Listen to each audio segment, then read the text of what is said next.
Good evening. I'm Bob Kerrey. I'm president of the New School, and I welcome all of you here this evening. This is our third panel discussion on the question of immigration. I would say that among the important orientations in this debate, which is still, in my view, one of the most contentious debates that the country faces, and the most difficult, because there are determined opponents on both sides of this issue, and a relatively small number of determined opponents can have a significant impact on men and women who face the electorate from time to time. And I'm personally very pleased that President Obama has announced that he wants to take this issue on this year, but it will be exceptionally difficult. And it's exceptionally difficult because it's oftentimes true that in these debates the most difficult thing to hear are the facts, and we hope this panel will provide some facts and that it provides some assistance to you as citizens to both form your impressions of what ought to be done and hopefully enable you to prepare and present your arguments more effectively to members of Congress who will be likely deciding this year.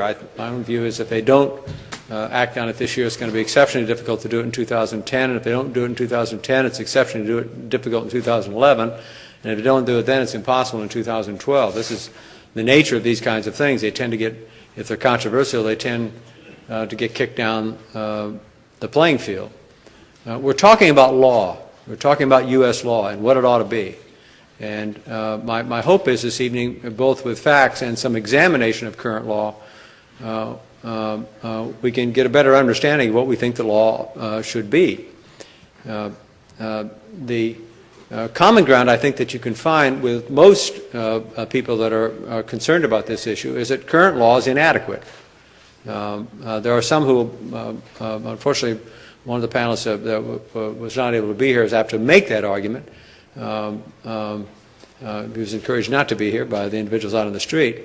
But he's apt to make the argument that all we have to do is enforce current law. I mean, I'm hoping that some of the panelists who've been with him on other panels can maybe present his views so that you can at least get that view in this debate and understand what is being said. I said to the panelists earlier that if this was a panel that was being held, let's say, in Lexington, Nebraska, which I know relatively well, there would be people on the street protesting their views, likely. So oftentimes it is difficult for us to hear a view that's different than ours, and my hope is that somehow in this panel we can put opposing points of view out here so that we can understand the nature of this debate better.